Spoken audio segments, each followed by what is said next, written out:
ಆಲಿಕಲ್ಲು ಬಿರುಗಾಳಿ ಮಳೆಗೆ ದಾವಣಗೆರೆ ತತ್ತರಿಸಿ ಹೋಗಿದೆ. ಚನ್ನಗಿರಿ ತಾಲೂಕಿನ ಬಸವಾಪಟ್ಟಣದಲ್ಲಿ ಅಪಾರ ಪ್ರಮಾಣದ ಹಾನಿಯಾಗಿದೆ. ಬಿರುಗಾಳಿಗೆ ಹಾರಿ ಹೋದ ದುರ್ಗಮ್ಮ ದೇಗುಲದ ಮೇಲ್ಛಾವಣಿ.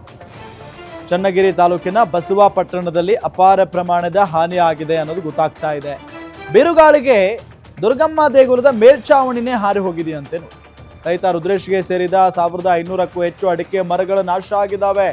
ಒಂದೇ ರಾತ್ರಿಯಲ್ಲಿ ಬಸವರಾಜ್ ತೋಟದ 60, ನಾಗರಾಜ್ ತೋಟದ 100 ಅಡಿಕೆ ಮರಗಳು ನಾಶವಾಗಿದ್ದಾವೆ. ನೆಲಕ್ಕುರುಳಿದ 30ಕ್ಕೂ ಹೆಚ್ಚು ವಿದ್ಯುತ್ ಕಂಬಗಳು,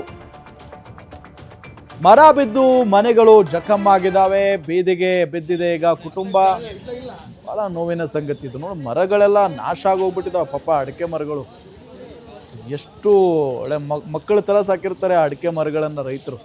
ನೋಡಿದರೆ ಈಗ ಅಡಿಕೆ ಮರಗಳು ಒಂದೇ ಒಂದು ಬಿರುಗಾಳಿ ಸಹಿತ ಮಳೆಗೆ ಈ ನೆಲ ಕಚ್ಚಿ ಹೋಗಿದೆ ಅಂತ ಅಂದರೆ ಪಾಪ ಹೊಟ್ಟೆ ಉರಿಯುತ್ತೆ. ಜೊತೆಗೆ ಮನೆಗಳ ಮೇಲ್ಛಾವಣಿಗಳು, ದುರ್ಗಮ್ಮ ದೇವಿ ಟೆಂಪಲ್ನ ಮೇಲ್ಛಾವಣಿ ಬಿದ್ದಿದೆ. ಅದಾದ ನಂತರ ಮನೆಗಳ ಮೇಲೆ ದೊಡ್ಡ ದೊಡ್ಡ ಮರಗಳು ಬಿದ್ದಿದ್ದಾವೆ. ಭಾಳ ಅನಾಹುತ ಅಂತೂ ಆಗಿದೆ.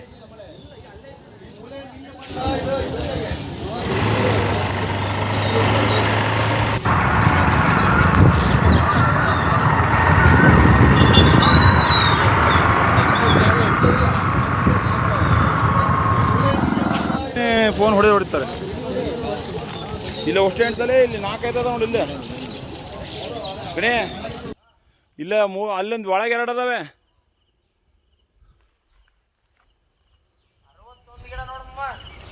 ಇನ್ನು ಮುಂದಕ್ಕೆ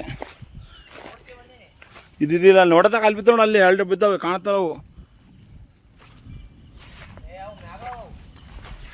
ಇಲ್ಲಿ ಸೆಂಟಿಗೆ ಅದಾವಣ ಇಲ್ಲಿ.